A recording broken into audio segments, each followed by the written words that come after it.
Yo, what's going on, guys? How the heck are you today? So, Bitcoin doing a little bouncing, doing a little bouncy bounce, huh? A little something to shake it up, get people scared. Absolutely, guys. How are you guys doing today? All right. I already did my DCAing today. Put it into the DCA portfolio video over on the Patreon. Fantastic, guys. Scooped up those lows this morning. Scooped up those lows. All right. So let's dive into it, guys. Let's see what's going on out there. Let's get into the chat first. Wow, we have zero super chats to start the stream. Holy smokes. William, what's up, buddy? Good to see you, my friend. Good to see you. Guys, if you're watching over on Rumble or X, make sure you follow me there too. Hit the like and subscribe here. H. Barbarina's in the house. What's going on? Brandon says, I like this channel. Brandon, this channel likes you too, my friend. Welcome aboard. Another local says, hey, Rob, we are blessed to have another day to buy more panic seller bags. There you go. Ty, good to see you, buddy. What's going down? Oh, House says, Rob, can I please have a day off work? I need a few green candles and I can take a break. There you go. Exactly. Yes, guys, make sure you hit the like and subscribe. We have 124 people watching right now. We have 29 likes. Let's jam that up to 100, guys. You can do it. Put your back into it. Let's go. Leo, what's up, buddy? Good to see you, my dude. Good to see you. Beebs in the house, my dude, my brother from another mother. We got our first Pokemon of the day. Ditto's in the house says, why markets no pump? Pelosi retiring. Yes, thank goodness for that. Because Vampire Pelosi sucked the markets dry. She's going to visit her boyfriend, Sam Bankman-Fried. Big Kev, good morning. Riding the roller coaster. Let's go. Thank you so much, brother, for being the first super chat of the day. Brandon says, is me getting nervous about a bull run right now being emotional? Well, here's the thing, Brandon. It's perfectly normal to have anxiety and fears and worries. I mean, you are investing your money into the markets, right? So it's perfectly normal. However, what I would say to you is that anyone out there that says they're not emotional in these markets is lying. I get emotional. Some days I wake up and I look at the bubbles and they're all red and I just want to flip a table, right? But what I would say to you is you're conducting yourself in a way that is going to help you succeed in this space, because while you're feeling emotional, you are not allowing your emotions to control your decisions, right? So that is the encouraging words I would say to you, my friend. Dave, what's up, buddy? What's up, man? Let's go, baby. Let's go. Iron and wood, hoping the patience pays off. Patience always pays off, my friend. Swing addict, Filecoin pump. Is Filecoin pumping today? Let's have a looky-loo. Let me have a look at File. Ooh, 21% right behind ICP. Nice. Nice little move on Filecoin. Virtuals, if Virtuals keeps dropping, guys, it's starting to look kind of juicy. It's starting to look kind of juicy. Yeah. All right. Well, we're all caught up in the chat just like that. Okay, let's get into the news, I suppose. So we seem to have built a level of support. I talked about this morning. Right here at 101,415. We keep wicking below it, but as long as we keep closing above it, it seems like we have put in a successful level of support. But what we want to do at this point, guys, is we need to get back above 110,581, right? This red line. We got to get back above there to put in a higher high than this. And then we will be starting a new uptrend, right? So that's the goal here for starting an uptrend. You want to close above that red line at 110,581. You want to stay away from closing below 101,388 and obviously 98, right? So yeah. What do we got? Shook, what's up, buddy? Cooked or not cooked, taking advantage of these sales. Big ups to Rob and the community. Shook, love you, brother. Thank you so much, my friend. Thank you for the support. Guys, if you're not subscribed to Shook's channel, you are tripping, my friend. You are tripping. Let me bring this up real quick. Hang on. Un momento.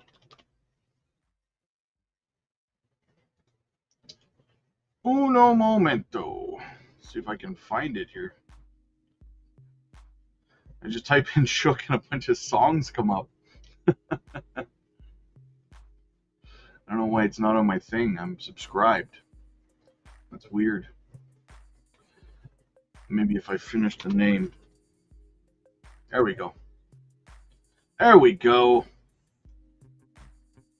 All right, guys. Check out Shook's channel over here, all right?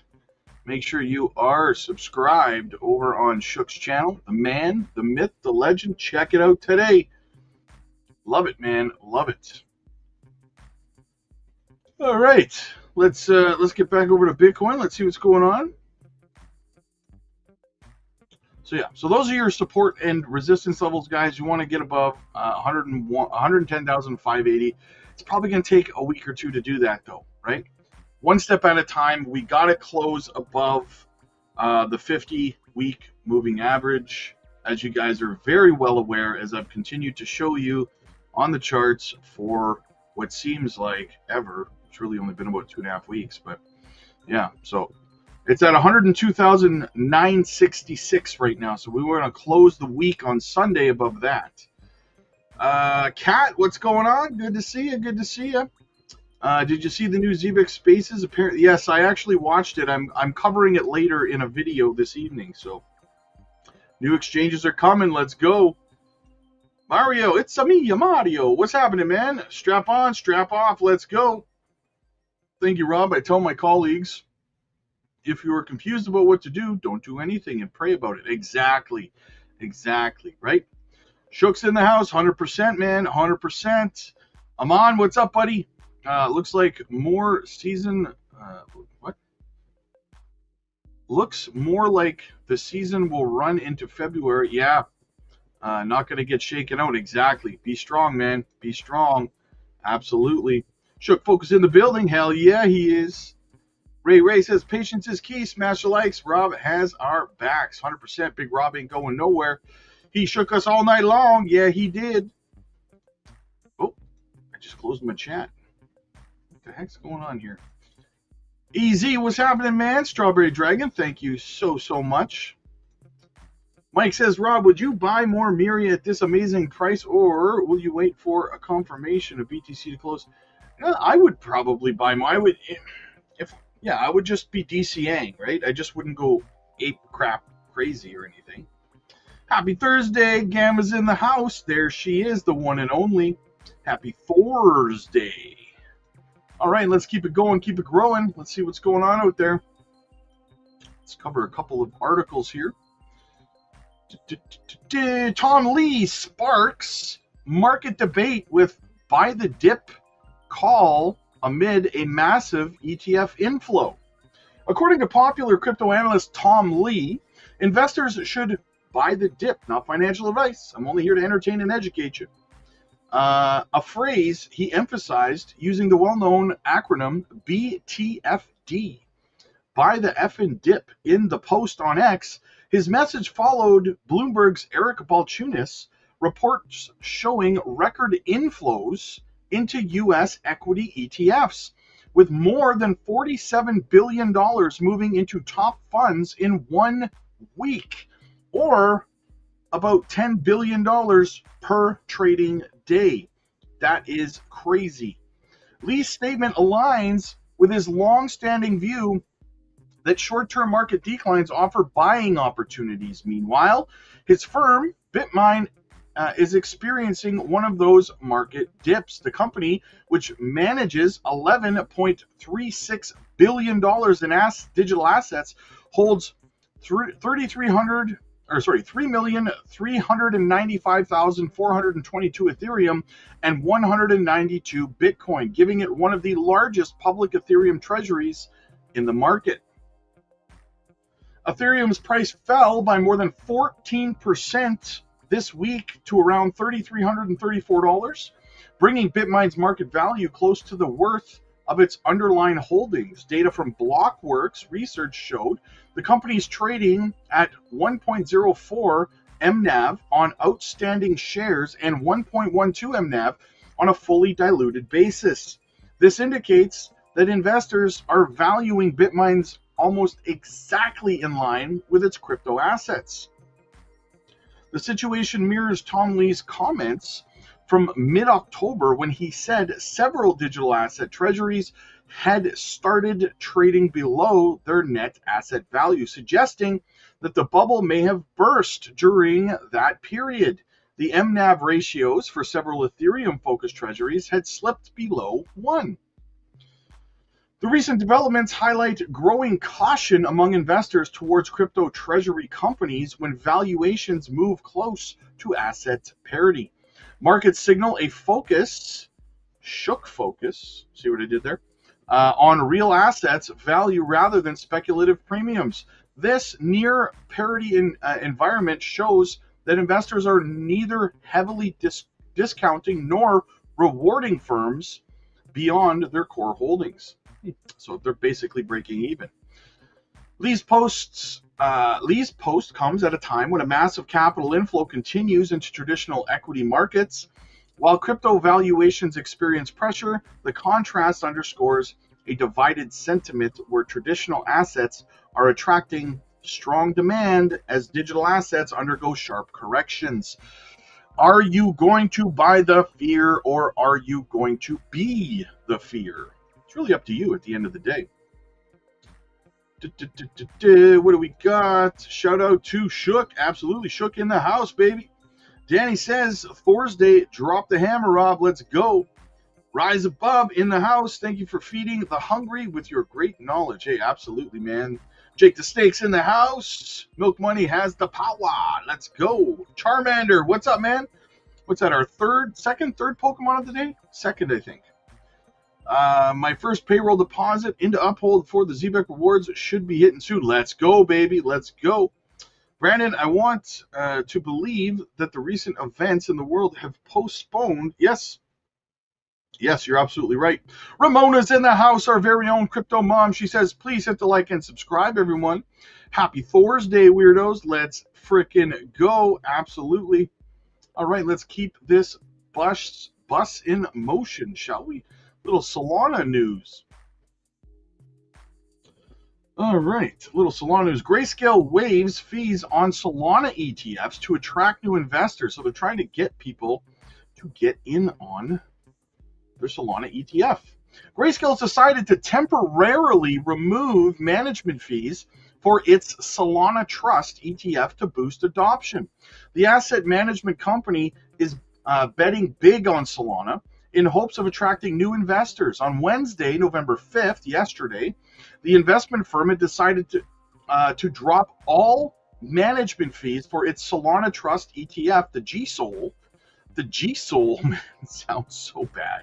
The firm will also stake all of its Solana holdings for an average of 7% staking. So they're trying to entice institutional investors to invest in their spot Solana ETF for 2 reasons. 1, 0 management fees, and 2, 7% APY. Are you kidding me right now?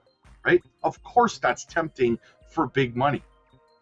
Grayscale will drop its management fee on its Solana fund for the next for up to 3 months, or until the fund reaches $1 billion in assets under management, whichever comes first. Moreover, investors don't receive staking rewards directly. Instead, the returns will be reflected in the appreciation of the trust's share value. Luke says, next week's reversal, macro delays, loosen then. Yes. So according to Grayscale, the move will direct more of the economic rewards to investors. It hopes to attract more capital. The asset manager is also under increased competition from other ETFs, including VanEck, 21 shares, and ARK Invest. Grayscale's Solana Trust ETF is designed to track the performance of Solana, giving investors exposure to the token through the stock market. The fund currently manages $93.983 million in assets and holds 578,144 Solana on the GSOL. Operates as an exchange-traded product and not a U.S. registered ETF. Very, very bigly, guys. Very bigly. Chris, dropping that cheddar. What's up, brother? Simon says, listing's coming soon. Hang in there, folks. You dropped 2 saying the same thing. But I appreciate you, my guy. I appreciate you, brother.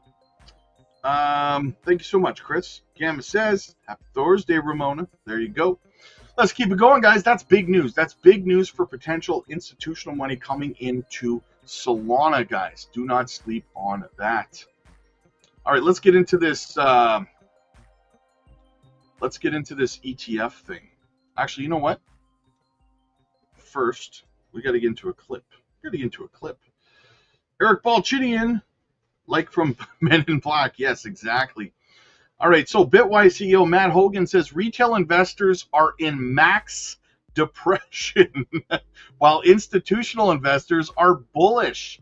Yes, while retail investors are feeling down, institutional investors are bullish AF. Check it out.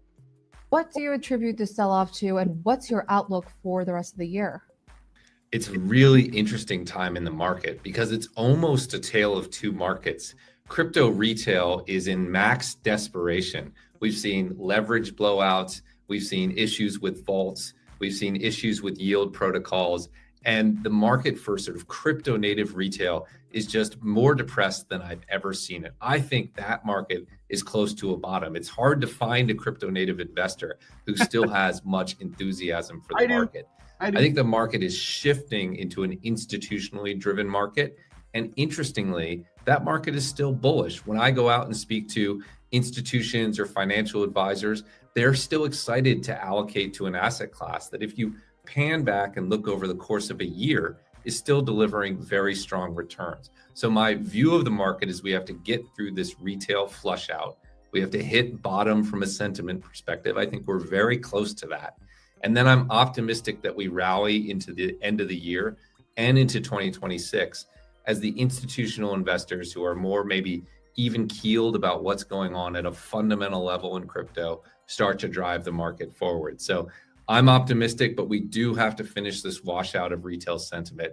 And again, I think we're closer to the end of that than the beginning, but there always could be a little bit more downside. We're flushing out the retail, guys. We're flushing out the retail, the weak hands. So are you weak? Are you strong? What is the story? By the way, guys, quick shout out to Over the Top, who sent a $5 super chat over on Rumble. For some reason, StreamYard does not allow me to put it on the screen, so I'll just read it. Over the Top, by the way, thank you so much for supporting me over on Rumble, brother. Much appreciated, man. I'm trying to grow the Rumble channel. He says, "What's up, Rob? Let's go Rumble. Free speech first, LFG." Absolutely, brother. Thank you so much, man. Thank you for supporting me on Rumble. That is much appreciated. What else do we have? Shadow says, "Hey, Rob, there's been increasing news articles on issues, concerns with the AI bubble. Do you see that popping before we have an altcoin run?" I don't think so. I think a large part of 2026, I don't think we're really going to start to get really bad across all markets till about the end of 2026 and through 2027. I've said that over the last 2 years, that I think that once we start to transition into 2027, I think all markets are going to be pretty devastated. So yeah, that's kind of my stance on that. Pico's in the house. Good morning. Don't miss our first full video on YouTube. Sub today. Yes, go subscribe to Not Financially Advised, guys, before we drop the first episode. Quentin says, "I'm late to the show. What's up? 50 push-ups, brother." Luke, what's up, buddy? Take a look at Noise. I just looked at Noise yesterday. I looked at the chart yesterday. Alt season into Q1 2026. Let's go. There you go. All right, let's keep this rolling along here, guys. The AI winners are here to stay, says JP Morgan. Check it out, guys. Squawk Box. Yes, now, Gabriela Santos, Chief Market Strategist for the Americas at JP Morgan Asset Management, in studio. Welcome. I'm not going to grill you on Jamie Dimon's comments just yet. He's going to grill me on them. That's what's going to happen. Don't worry.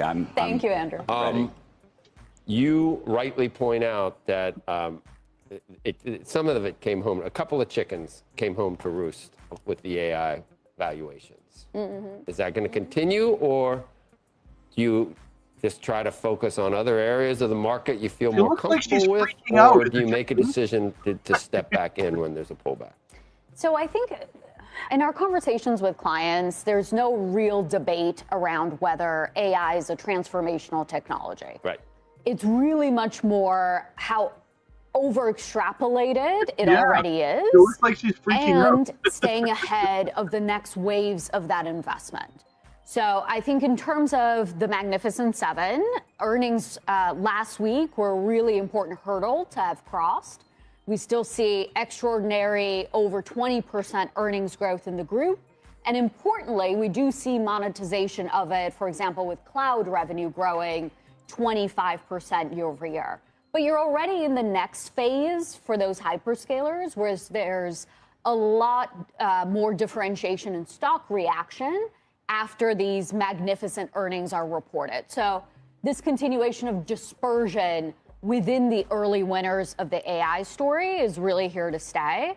The second piece that we talk to clients a lot about is actually what Jensen Huang was referring to there, which is around all of the other physical infrastructure you need for this, and specifically the power electricity question, which undoubtedly, with China having just less constraints around this, and the type of energy used and upgrading the grid system that they have, which is already more modern than ours, is a step ahead. And we worry that really the constraint for all of this adoption of AI is the electricity power question.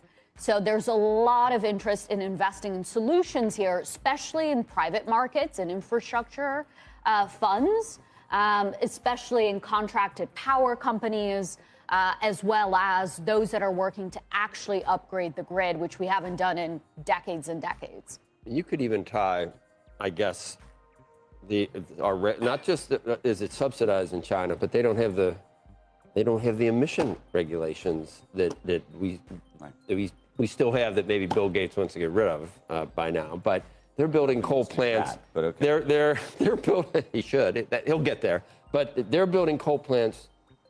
You know, I don't know how many a week. It's some unbelievable number. We're unable. We can't do that. We can't build nuclear really either quickly enough. I think for China, it's very early on a realization that, yes, they also do have energy transition goals and a certain concern about how polluted things were getting and the quality of life, but they still are very much. Well, you're talking about particulate pollution. Yes, you're not talking yes, about yes, CO2. No, they could care less just about that. the fog and pollution that you saw everywhere. That's bad stuff. Yeah, that's bad stuff. But they do take in all of the above solution, right? It's still coal, and understanding that it'll take time to phase that out. It's nuclear, really, that's in China, where we're seeing the opening of new nuclear plants. It's their leadership in certain renewables, especially solar and batteries. And of course, it's your traditional fossil fuels like natural gas and oil. And I think here in the US, it's two conversations. It's the source of the power and how natural gas has a really important role to play there before we have full renewable solutions here that are reliable and stable. But it's also the grid, the actual transmission of that power. And we have not upgraded the grid in decades. So for positioning a portfolio, you would tell clients that the promise of AI is equal to the internet. It's a multiple of what the internet delivered, or it's 0.5 what the internet delivered. Because if it's 3 or 4 times the way the internet changed our life, then you just have to be willing to wait things out and maybe buy during pullbacks, don't you? Even if it is overvalued. Yes, and I think are you telling people to do that? Stay in this stuff? We're saying, especially in the US market and certain Asia markets, that it's much more about the structural stories, AI being the main one here in the US, rather than trying to make a bet on the cyclical recovery of the economy. And we really don't think it's the time for small caps or consumer names. Let's lean into the AI story, but that evolves over time. And so a much more active focus when it comes to tech and growth funds, because there is more dispersion in those large companies. And think outside the box here, not just in public markets where you are seeing industrials, as well as utilities, top of the leaderboard now because of that AI infrastructure. But look at private markets and specifically infrastructure funds. That's where you're going to have your regulated and especially contracted power companies that are hopefully going to solve some of these bottlenecks for us. And it's a combination of public and private money. We can't just expect state governments or the federal government to fix this bottleneck for us. No free lunches, because stable companies with consistent earnings are at 8 times earnings. These things, some of them are at 220 times earnings. I'm voting for her, by the way. For whatever she went for. Really? Pretty much. Every time I see her, this is what I think about, guys. Every time I see that woman on Squawk Box, this is what I see. I'm freaking out, man. every time. Okay. What else do we have? Yes, exactly. Let's catch up in the chat. She got crazy eyes. Run. Do you think we can see a big pump after government shutdown ends? I think that could be one of the catalysts. Yes, for sure. I do think that that's doing a lot more hindrance than people are realizing, for sure. Because institutional money, retail money, whenever they see this kind of thing, they start to hoard their money, right? Risk off, for sure, right? She doesn't look real. Yeah, exactly. Paul, good to see you, buddy. Good to see you. Emmanuel, the Supreme Court's having a hearing. Trump serves. Do you think that the markets will be stabilized? Would crypto be on a path going parabolic? I mean, it would. I think that if Trump did lose the ability to impose tariffs like he has been, just willy-nilly throwing them around, if he no longer had that ability legally, I think that would give confidence for more risk on assets to investors, especially institutional investors, for sure, right? Because they know that he can't legally damage their portfolio anymore, right? So yeah, I do think that would end up being a positive catalyst for sure, right? I don't know how good it would be for the plan he has, because I do believe that what he's doing with these tariffs and everything in the grand scheme of things is probably good for the economy of the United States. So there's that aspect of it, but you gotta pick your battles sometimes, guys, right? Do you care more about your economy as a country, or do you care more about your own personal portfolio and net worth? Which one's more important to you at the end of the day, right? You can make your net worth, you can increase your net worth over the next few years and be financially free, and then worry about your economy. I guess it's all about what you're going to prioritize, right? I don't know. I think she's pretty cute, JP Morgan. There you go. Hey, there you go. She look. Yeah, I know. I'm not saying she's ugly. She's ugly, not by any stretch. She just looks off, right? She looks like she's. All right. Bitcoin price trends spark CME gap speculation. Bitcoin's market activity has taken center stage as the cryptocurrency's price trends drive speculation over potential corrections. Recently, a projected correction has intensified discussions on the possibility of filling the CME gap futures at $92,000. This has unfolded alongside substantial outflows amounting to over $2 billion from U.S. spot Bitcoin ETFs. Now, here's the thing. Before I continue on, here's my thoughts on this. The more this narrative becomes mainstream and gets pushed out there, that Bitcoin's going to come down to 92K and fill the CME gap, the less likely I think it is to happen, right? Now, in saying that, even if it did come down to 92K and then as long as it came right back up again, but I don't think that's going to happen, if I'm being completely honest with you. I'm still leaning towards us closing Bitcoin's weekly candle above the 50-week moving average and then moving to the upside from there. But we have to wait and see how things play out, right? I could be wrong. She's just back crazy. I'm in Canada, my friend. I'm in Canada. All right, so continuing on, some observers include Ted Pillows suggesting that it is plausible for Bitcoin to revisit higher prices to fill the CME gap around 92K. Historical data shows that 65 to 90% of such gaps have eventually been filled, often leading to notable volatility. And like my guy Cesar always says, not all CME gaps to the downside fill, but 100% of the CME gaps to the upside fill. So, absolutely. Non-crypto trades and other market figures have explored the implications of this potential movement. While there is no direct confirmation from key institutions, the mere discussion of the gap has created a buzz within the crypto community.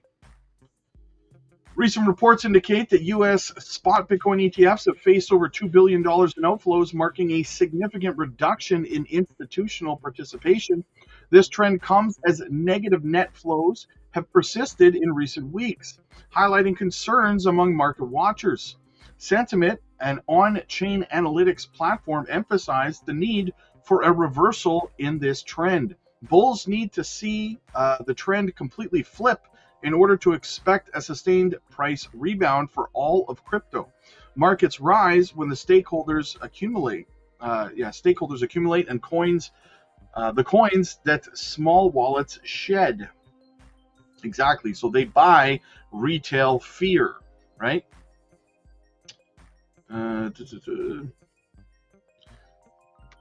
The sell-off in Bitcoin has had ripple effects across the crypto ecosystem, impacting major altcoins like Ethereum, XRP, BNB, and Solana. Even DeFi protocols and derivatives have seen declines in total value locked and liquidity. The crypto market as a whole has experienced a loss of nearly $400 billion in market cap in over 24 hours, illustrating the broad risk-off sentiment currently prevailing. With significant ETF outflows and limited new institutional capital entering the markets, there is a sense of caution among investors. You can be cautious or you can buy the fear, right? Scared money don't make money. Not financial advice. You do you, boo-boo. What else do we got? Trump vows to make America the global crypto superpower. Trump reaffirmed his strong support for cryptocurrencies, pledging to make the United States a global hub for Bitcoin and digital assets during his address at the American Business Forum in Miami yesterday. Speaking at 1 p.m. local time on the first day of the event, Trump declared, "We are here to embrace an important industry in Miami," signaling his administration's commitment to strengthening America's leadership in the digital economy. Trump said his government has made a historic policy shift in Washington's stance towards cryptocurrencies. Quote, "I signed an historic executive order ending the federal government's war on cryptocurrencies. Cryptocurrencies were under siege, but not anymore," he told the audience, emphasizing the industry's scale and potential. The president said it's a huge industry with a lot of great talent and great businesses, people who are involved in other sectors, but also crypto. He added that embracing crypto innovation would ease pressure on the U.S. dollar and bring many positive effects to the economy. Trump contrasted his administration's approach with that of former President Joe Biden, accusing the previous government of hostility towards the crypto sector. That is an understatement, to say the least. They cracked down on people involved in cryptocurrencies, and it was terrible. Some people were even indicted, he said. Positioning digital assets as part of America's strategic priority, Trump declared, quote, "We will make America the Bitcoin superpower of the crypto capital of the world," also linking his vision to technology dominance by pledging to make the U.S. the undisputed leader in AI. He warned that global rivals, particularly China, are racing to lead the industry. If we don't get it right, China and others will. And he's absolutely right. He's absolutely right. Let's get back into the chat a little bit. I don't even know what that is. Anyway, Manuel is pardoning CZ. Well, I mean, look, I don't think CZ's a net negative on crypto, but I do think that he spent a lot of time at Binance being a shady little mofo, right? Like, I don't know, putting Jasmine in the innovation zone, for example, right? So he does do some shady stuff, and Binance is guilty of manipulating markets beyond belief, but he's not running Binance right now, right? He probably will go back into a role at Binance, but I digress. All right, rate cuts. Front-loading rate cuts due to limited inflation data. Let's talk about it, guys. Chicago Fed labor market indicator. It's a new thing published. It's out this morning. It's a new report that brings together a lot of different alternative market indicators along with the government data, but we don't have the government data. So this indicator is now filling in for the missing government data with other private sector data. It's confusing. You can read it online, but the bottom line is this. Estimates the unemployment rate most likely unchanged at 4.36% in October, but there's a 40% probability that it's higher according to the model and a 20% probability that it's lower. Joining us now, Austin Goolsbee, Chicago Fed president and former chair of the Council of Economic Advisors in the Obama administration. Austin, I know what I'm doing this weekend. I'm going to play a little guitar. I'm going to do a little fly fishing, spend the rest of the time trying to understand all of the alternative jobs data that's out there and just what the heck it's telling me about the market. So we had this morning, challenger job cuts, one of the worst Octobers since 2003. We had the ADP report, 42,000, that's okay. And now I've got this report telling me that the unemployment rate probably unchanged. What's your take on the job market? And good morning. Well, hello, Steve. I'm going to save you some time this weekend. You just move the Chicago Fed labor market indicators right to the top. You look at it, and you just saved yourself 30 minutes. We have only the private sector information when the government is shut down. That said, when we put together these labor market indicators, it wasn't because of the government shutdown. It was because we wanted more real-time information, and so we supplement by 11 different sources. And to me, most of the labor market indicators that we're getting show a lot of stability in the market. And when we were getting the government data, they showed a lot of stability. The one number that was not showing stability, that showed pretty substantial deterioration, was total payroll job creation. But there's a question mark on that we should be a little careful over-indexing on payroll job numbers as an indicator of the business cycle. When immigration, there's a huge question mark, and you don't know what's happening to population growth. So I still think there's mild cooling, but this labor market indicator reading that we put out from the Chicago Fed that shows the unemployment rate is basically unchanged except for a tiny increase that came from the workers who are not working because of the government shutdown.